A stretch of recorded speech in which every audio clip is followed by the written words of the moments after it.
Le C-130 de la Défense nationale qui devait partir vers Gaza pour rapatrier des enfants palestiniens blessés ne partira finalement pas. En l'absence du feu vert de l'Égypte, l'avion est rentré au hangar à l'aéroport militaire de Meelsbrook. Un autre avion médicalisé attend ses autorisations pour rejoindre le Proche-Orient. L'aide humanitaire que le C-130 contenait sera acheminée par une compagnie aérienne civile. En attendant une réunion, et le Conseil de sécurité de l'ONU appuie la demande de cessez-le-feu immédiat. Le conflit israélo-palestinien se poursuit dans la bande de Gaza. Des combats très violents ont encore eu lieu. Les soldats israéliens rencontrent une vive résistance. Christophe Giltet.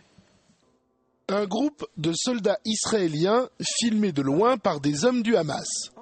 Un tir. Tout d'un coup, l'un d'eux s'effondre. Ses compagnons ne semblent pas réaliser sur le moment. Un second tir. Et là, ils se portent à son secours et se mettent à l'abri.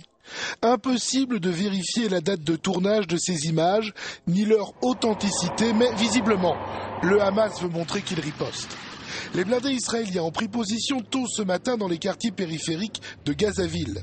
D'après des témoignages recueillis par l'agence France Presse, ces blindés auraient rencontré une vive résistance de la part de Palestiniens armés de mortiers et de lance-roquettes. La branche armée du Hamas a même revendiqué la destruction de 2 chars, ce qu'a démenti l'armée israélienne. En revanche, une dizaine de Palestiniens auraient été tués dans cette offensive.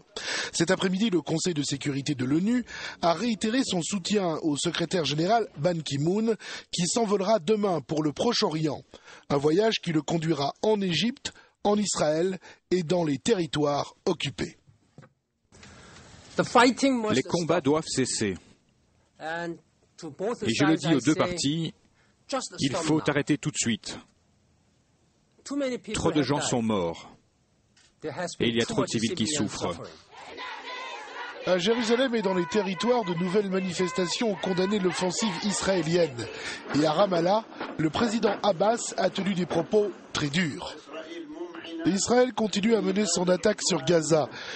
Ils veulent anéantir notre peuple. Il ne fait aucun doute que notre peuple ne manquera pas de résister. Au Caire, un haut responsable du Hamas a déclaré qu'il y avait une chance que son mouvement accepte sous condition la proposition de cessez-le-feu égyptienne. Un mince espoir de voir les combats s'arrêter ces prochains jours. Au cours de ce conflit, l'armée israélienne est accusée d'utiliser des bombes au phosphore blanc, un type d'arme controversée qui provoque de graves brûlures. Loïc Marmentier, Dominique Chocarta. On les reconnaît facilement dans le ciel de Gaza, sorte de méduses incandescentes, des bombes au phosphore blanc. Ici, l'armée israélienne les utilise comme fumigène, comme leurre ou comme éclairage. Problème, quand ils touchent la peau, le phosphore blanc provoque de profondes blessures. Ce médecin n'a d'ailleurs jamais vu cela en 27 ans de service. On nous l'a amené la nuit dernière avec des blessures importantes dans le dos et sur le visage. Il est brûlé à environ 47%. Ces brûlures viennent, semble-t-il, d'une bombe au phosphore blanc.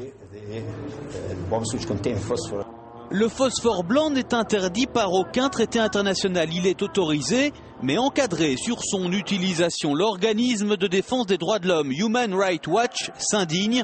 Une indignation partagée par la France. Le phosphore blanc en soi n'est pas interdit quand il est utilisé comme éclairant. Mais il est spécifié qu'on ne peut pas les utiliser contre des personnes, ni des civils, ni des soldats d'ailleurs. Et quand ils sont utilisés dans une zone densément populée comme le Gaza, ça devient une arme indiscriminée, illégale. Et sur la légalité de ces bombes au phosphore blanc, l'armée israélienne se dit droit dans ses bottes. L'armée israélienne utilise ces munitions en respectant les lois internationales. Ces munitions sont utilisées par tout le monde. Des bombes au phosphore controversées mais qui continueront à être utilisées dans ce conflit.